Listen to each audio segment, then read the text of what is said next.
tous, bienvenue dans cette nouvelle saison de Culture et moi, ça fait plaisir de vous retrouver. Qui dit nouvelle saison dit nouveau générique, on essaye de soigner tout ça pour vous proposer des vidéos de qualité supérieure. Comme la chaîne s'appelle Culture et moi, et pas Histoire et moi ou Archéologie et moi, et bah avec Agathe qui a une spécialisation en orthophonie, on s'est dit pourquoi pas étendre nos vidéos à plusieurs domaines. C'était déjà un peu le cas finalement avec le premier épisode sur Épicure ou plus récemment l'épisode sur Platon. En fait, l'idéal dans le projet de Culture et moi, c'est qu'on ait un jour une grosse équipe avec des gens qualifiés dans un maximum de domaines possibles pour proposer des vidéos de plus en plus variées avec des grandes thématiques. Remerciements à tous ceux qui regardent les épisodes de Culture et moi, et c'est parti, on y va.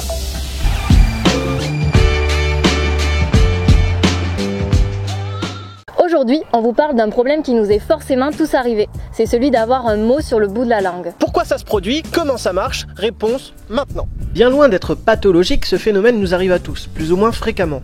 Souvent, en attendant un peu, ou en faisant des tours et des détours autour du mot recherché, on parvient à le retrouver dans 95% des cas. Et ceci parce que le phénomène n'est pas causé par l'oubli du mot, mais par une difficulté d'accès à l'information en mémoire. Mais alors d'où vient ce phénomène? Pour vous l'expliquer, nous sommes appuyés sur des études et des articles dont les liens sont dans la description, si vous voulez bien évidemment vérifier nos dires ou approfondir le sujet. Vous y trouverez par exemple des statistiques et les conditions précises des tests effectués pour ces études. Celles-ci ont mis en évidence que lorsqu'on a un mot sur le bout de la langue, il est possible de le reconnaître parmi une liste de mots. On peut également en donner sa définition et dans certains cas, on peut aussi dire par quelle lettre il commence et de combien de syllabes il se compose. Bref, on a la représentation du mot en tête, mais on a perdu le chemin qui mène à ce mot.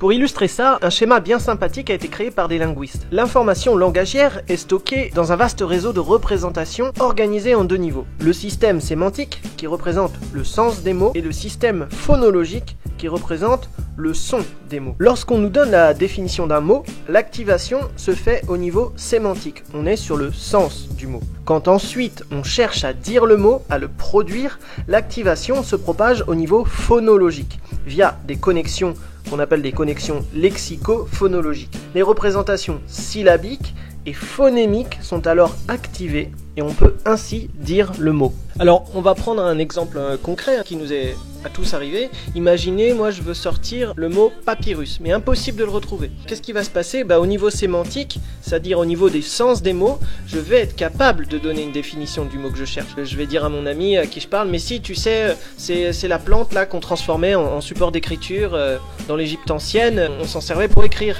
Voilà ce qui se passe au niveau du sens des mots. Au niveau phonologique, maintenant, au niveau des sons, je vais même être capable de dire, je pense qu'il y a 7 syllabes là à l'intérieur de ce mot. Je pense que ça commence par papi, c'est pas papillon, mais c'est quelque chose qui y ressemble. Et voilà. Alors, les études ont démontré qu'avec l'âge, les connexions lexicophonologiques deviendraient plus faible. Probablement à la suite de ce qu'on appelle un ralentissement neuronal, ou plus précisément d'un affaiblissement des connexions entre neurones, appelées connexions synaptiques. Je braille un peu là. Les connexions sémantiques, quant à elles, se maintiendraient avec le temps, et seraient même davantage développées. Plusieurs définitions pouvant nous ramener à un même mot, créant ainsi plusieurs chemins d'accès à l'information. Dans le phénomène du mot sur le bout de la langue, vous savez que vous connaissez la réponse, mais vous n'arrivez pas à l'atteindre. Bien souvent, cela arrive avec un nom propre ou avec un mot qui est peu fréquent dans la langue. En effet, comme vous en doutez, plus un mot est fréquent et utilisé dans une langue, plus vous avez de chances d'y accéder facilement. De même, plus un mot a été appris il y a longtemps, plus on aura de chance d'y avoir accès facilement. Avec le temps, le cerveau aura rassemblé plusieurs informations et aura donc créé plusieurs chemins d'accès. Autre résultat intéressant, dans le cas où on vous pose une question, il semblerait que la forme de la question elle-même influe sur l'accessibilité aux mots. Le fait de poser des questions longues, chargées en informations, aurait tendance à créer plus de manque du mot que les questions courtes.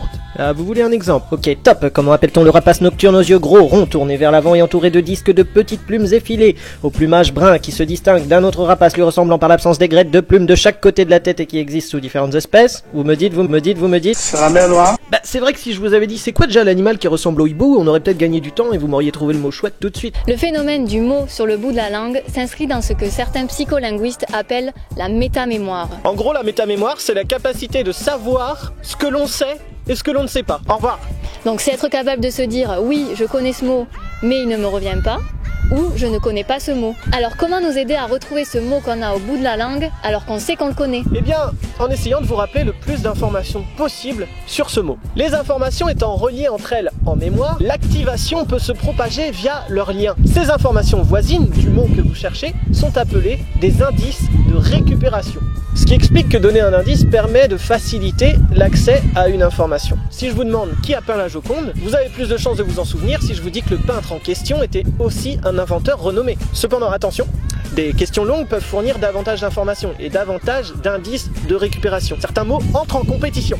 L'idéal pour retrouver vos mots serait alors d'enrichir votre vocabulaire le plus tôt possible dans votre vie. Lorsque vous apprenez un mot, d'essayer d'en apprendre des synonymes, des manières d'expliquer ce mot. Enfin, le top serait d'utiliser souvent l'intégralité de votre vocabulaire en parlant, en écrivant. Voilà, tout ce que je ne fais pas. Donc nickel, c'est la fin de cet épisode. Alors vraiment, n'hésitez pas à vous plonger dans les articles en description, ils sont vraiment intéressants.